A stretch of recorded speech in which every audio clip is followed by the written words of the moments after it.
Am I the a-hole for telling my husband if he fights for custody of his kids, I will divorce him? I, 27F, am vehemently child-free. I am sterilized and have no intention of having or caring for any child. I married my husband, 33M, last year, and did not know he had any children until 5 days ago. I travel for work for myself, and have amazing pay for very few active working hours. I am a honeymoon planner, owning my own business. We have a joint account for bills and our own separate accounts for savings and fun money. My husband sat me down 5 days ago and told me he hadn't been completely honest with me, and revealed he has 2 children, 10 male and 7 female. He pays regular child support, however. It dips into his fun money, and he wants to be able to have fun like I am. So he said he would fight for 50-50 custody. I was furious he had lied to me and was even more angry when he told me he wanted 50-50.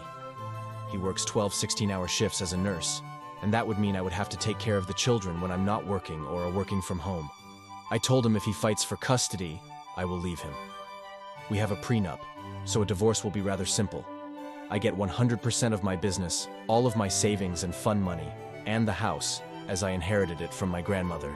He called me an a-hole and told me I should step up so that he can have more money in his savings and for fun, and because the kids won't be much hassle due to their ages. So am I the a-hole for telling him I will divorce him if he goes through with filing for custody? Edit update. Thank you all so much for helping me with this situation. I knew his lies were enough of a reason to divorce my, and I'm proud to announce, soon-to-be ex. I just didn't know if divorcing him with kids in the mix would make me an a-hole, especially because he works so much. He has since vacated my house. I have spoken to my lawyer and am filing for an annulment. I can because he married me in an act of fraud.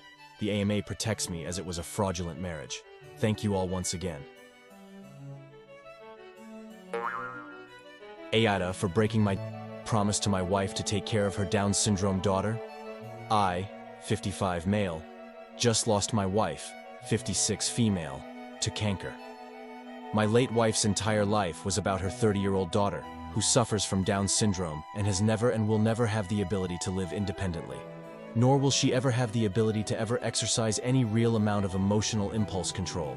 And before you all start in on the evil stepdad who doesn't care to understand, line of thinking, I want to add that I have been in her life since she was 5, and spent years fearing the day where she was physically developed to the point where punches, scratches, and throwing things were a real threat.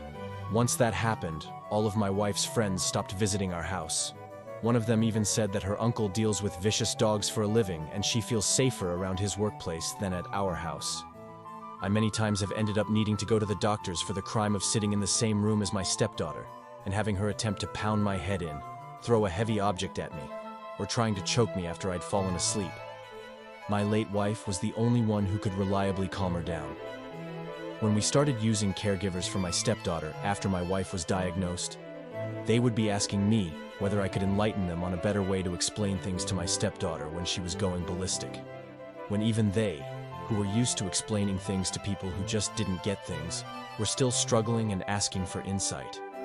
When my late wife was diagnosed, the first word out of her mouth was my stepdaughter's name. She cried every day for what was to become of her. In her desperation, she tried to press the doctor for chemotherapy when it no longer made sense. Turned to alternative medicine despite it making her feel worse, saying she would have stopped all treatment if she was only leaving behind an employable, functioning 30-year-old. On her unalivement bed, she made me promise to not let her fall into the hands of a state care facility. I promised her because I didn't have the heart not to. But now, after my grief fog has cleared 2 months later, my stepdaughter remains the same. She doesn't understand her mom is unalived, only that she's gone and is angry at me for it, saying she'll be good, so bring her back. Caregivers are expensive. I don't make much. I didn't resent any medical expenses when it was my wife, but I admit that I resent my stepdaughter. My own grown kids won't visit with her around. If I hadn't made the unalivement bed promise, the decision would have been easy. And finally, I made the decision that I needed to put her in a state-run facility, as even with my wife leaving me everything, I couldn't afford anything better. Now family are calling me the evil stepdad and a mother's worst nightmare. Am I the a-hole? Am I the a-hole for sacrificing my daughter's college fund because her sister just gave birth to her 4th child? My 48 female older daughter, 24 female, gave birth to her fourth child 6 months ago. She used to work as a dishwasher, but due to health issues stemming from her twin child, chronic back pain, and then her third child, after effects of broken tailbone and more chronic pain that made standing and moving around hard, she can no longer work. She tried her best getting an office temp job, but after about a week the woman supervising her said, "This isn't working out." She was a very uptight woman who claims just because always took her 3 days max to train everybody else to the data entry work that she can't just be a good person and accommodate slower learners. That woman likely caused her to get a bad reputation at the temp agency, and she didn't get hired elsewhere. My daughter's boyfriend, 28M, works at Walmart. He had much more hours when she was pregnant, but since then his hours have ebbed and flowed.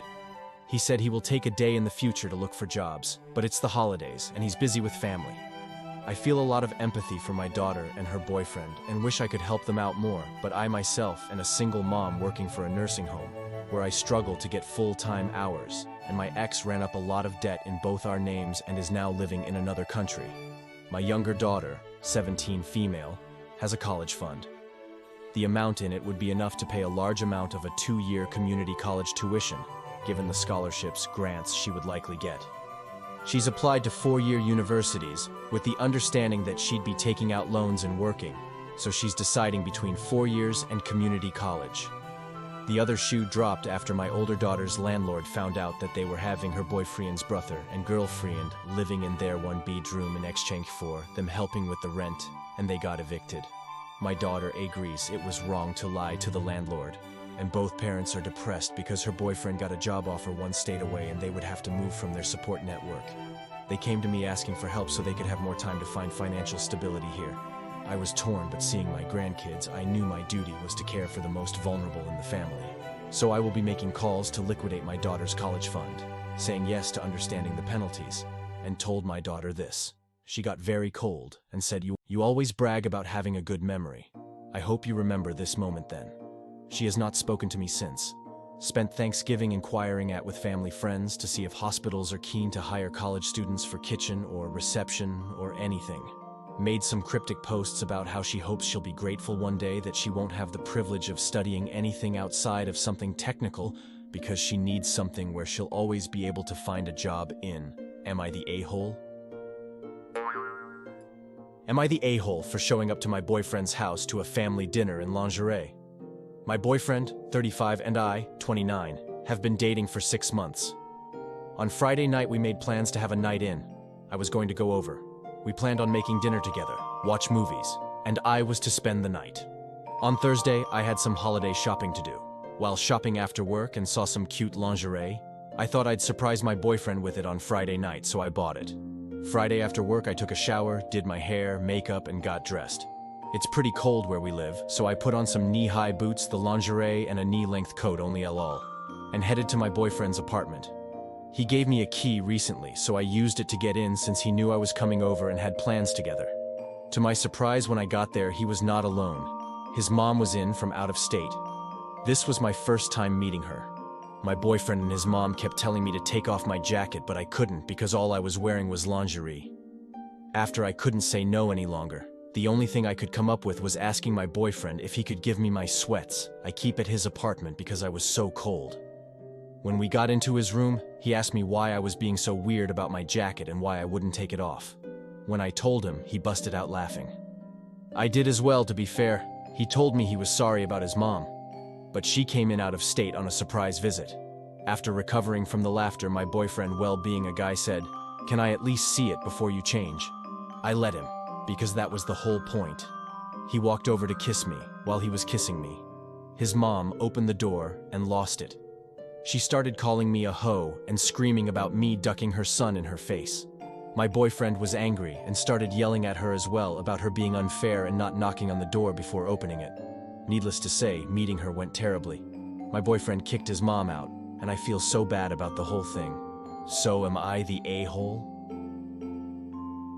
The only reason I sort of feel like the a-hole is because of the issue and rift between my boyfriend and his mom now. I don't really know what else I personally could have done differently. Am I the a-hole for wanting to divorce my husband because he wants a son? I, 27 female, have been with my husband, 29 male, for 5 years, married for 3 of those years. Our marriage was perfect and we were so happy. It felt like our entire life was perfect. Church on Sunday, loving husband, beautiful home, all of it. A few months into our marriage, I became pregnant, and my husband and I were overjoyed. And so was the rest of our family. My husband was especially happy after finding out our baby was a boy, as he'd always told me he wanted at least one son. I even started to try to attempt to repair my relationship with my mother so our son could have a relationship with his grandparents. I had originally cut off most contact with my mother due to how she treated my brother when he married his husband. Though my brother said he was all right with my decision to try to get her back in my life since he still has love for her, and my baby was her first grandchild. However, our son ended up stillborn, and it broke me. I fell into a sadness and even at one point considered unaliving myself, but my husband was there for me during all of it, and we got through the grief. Our marriage felt stronger than ever, and life started slowly feeling beautiful again, even if it no longer felt perfect. About 5 months ago, I found out I'm pregnant again, and then found out soon. After that, we're having triplets. My husband and I were over the moon, and he was the most doting and loving husband. Since we had always said we wanted 2-3 children, we agreed we wouldn't try for any more children after this. Because of our family's excitement for the triplets, we decided to throw a baby shower and gender reveal party. We trusted my brother with the genders of the triplets, and he bought some confetti cannons with the colored streamers inside. The baby shower went wonderfully with my parents, in-laws, my brother and his husband and their daughter, and tons of friends and extended family. It was like a dream come true, and I was so excited for the gender reveal. I don't care what the gender of our babies was. I just wanted healthy little babies. But my husband was clearly excited for potentially 3 sons. When the time came, me, my husband, and my brother all shot a confetti cannon, and all 3 shot out pink confetti. I was so excited, and so was my brother, but my husband screamed at the top of his lungs and hit the table in front of us, hitting it so hard that it actually broke. He screamed at me that I was supposed to give him at least one son because I unalived his first one. That's when I burst into tears.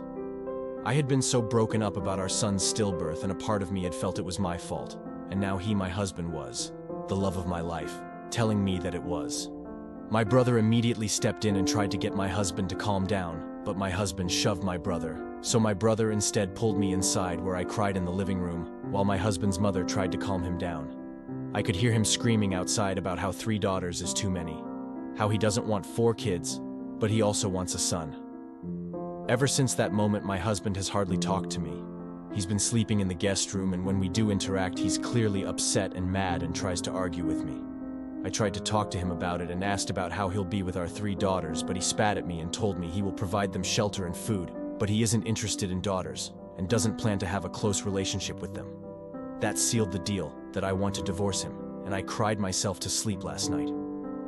Earlier today, I confided in my mother and mom-in-law about all this, but they told me I can't divorce my husband just because he wants a son. I don't want my daughters to grow up in an unloving household where their parents constantly argue, and their father doesn't love them. The moment my husband said, "I unalived our son," I felt as though I lost all love I had for him in an instant, and I don't want my daughters to be in that kind of household.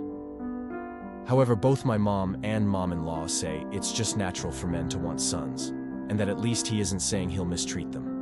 They treated this as absolute fact, and acted as though I'm just a silly little girl who doesn't know anything. I felt incredibly small and stupid. I don't know what to do. My mother and mom-in-law make me feel like maybe I'm overreacting to my husband's behavior, but my brother says this is not normal, as he and his husband are both men who absolutely love their daughter. I'm also not sure of what I'll do with myself if I divorce my husband.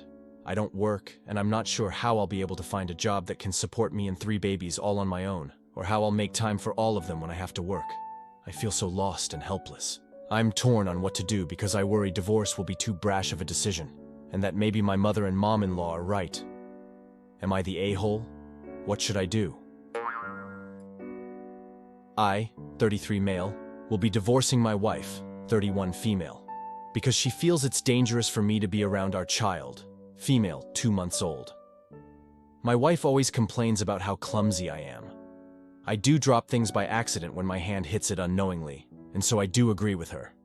But it's not that bad that I'm knocking over things every day. I really just laughed this off before when my wife brought it up, but during the pregnancy she often started to say how she won't let me hold the child because of how clumsy I am. Again, I laughed it off at times, and sometimes when I did take it seriously, I told her there's a difference between knocking over the TV remote and dropping a kid from your arms. Still, I did not think about it as much. But then my child was born and I was shocked at how reluctant she was to even let me hold the baby in the hospital. I suddenly saw her panicking when I was even around the baby. It caused a lot of fights and they've continued till now. It's been a couple of months and I have not been able to hold my baby more than thrice, including once when I held her at the hospital. She now sleeps in the other bedroom with the baby and doesn't even let me hold my own daughter. Even if I am sitting on the bed, where there wouldn't even be a remote chance of her ever getting hurt, even if I dropped her. She almost never leaves our daughter alone with me. I suggested I'd use a child carrier to take her on walks, but she refuses that too, oftentimes suggesting that I'd tip over and fall face first. I think she is overreacting, and I have also suggested going to therapy together, but all she said about the suggestion is, "Talking won't fix your body." She keeps telling me that I'll be the reason that our child would die if I ever held her, and as a father, I should realize how dangerous it is and comply with her. All this has really affected me, and I've become a lot more self-conscious. Every time I mess up doing something, she tells me that it's proof that what she's saying is right. I'm a calm person and a pacifist at most times. Even during our fights, I've tried to reason with her, find a middle ground, but I've realized that there isn't any. I love my wife and my child more than myself, but I cannot continue this considering how I can't even hold my own child, play with her, take her on walks, etc. Day before yesterday's night, after a fight, I snuck into her bedroom after my wife was asleep. I went to my daughter. I didn't hold her. I just held her hand and looked at her. I was emotional, and I did whisper a few things to her. Not that she could hear or understand because she was fast asleep. But this woke my wife up, who was right beside her. She screamed at first and then told me to leave the room immediately. I told her that I was not going to hold her and that I was just there to see her and hold her hand. But she didn't believe me and accused me of being ignorant and selfish. I did lose my temper too, and I offloaded these entire 2 months of frustration onto her. I feel terrible about how I acted that night, and I'm staying at a hotel as she told me to leave the next morning. I wasn't in a mood to argue either, so I quietly left. I cannot seem to get over any of what has happened, and even though it hurts so much, I think I am going to part ways.